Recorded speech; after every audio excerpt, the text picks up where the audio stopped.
Well, I definitely feel like Southeast United States is pretty starved when it comes to community and real relationships. And I grew up in Spain, went there when I was like 7 years old and was there through my teenage years. Such a value placed on community and conversation with people.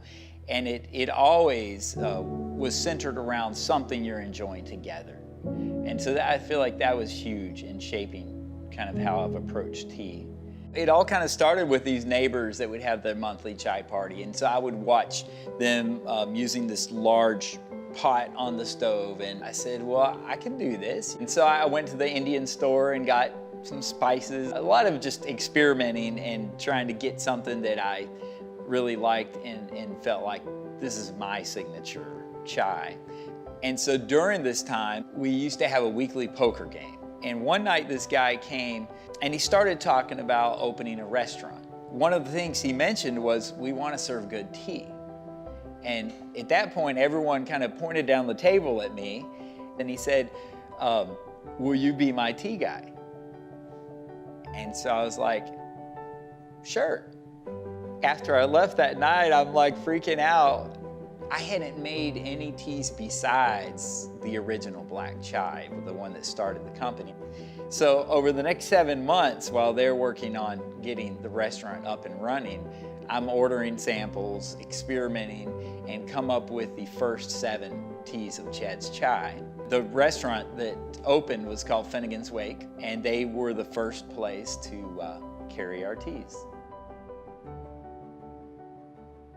Doing your own business is much different than making good tea. For the first 11 years of the company, up until a little over a year ago, I've worked a part-time job and then done tea the other rest of the time.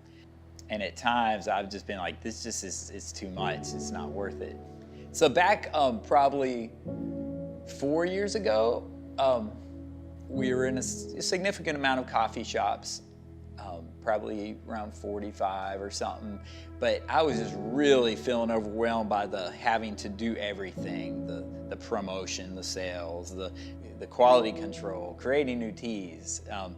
And I remember just going, okay, God, something's got to change because I'm going to go crazy, because I really am not a businessman at all. And the only reason I'm doing this is because I love it so much. And it wouldn't be real or true or honest to not do it. So right like a couple months after that is when I went on a hike with a friend of mine named Thomas, and we just started talking about the tea company and some of my frustrations and needing help.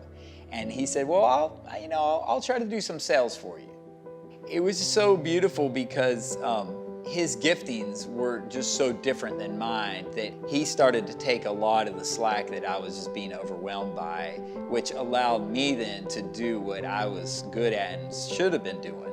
As of about a year and a bit ago, I've gone full-time with it, so I'm not running 2 directions every day.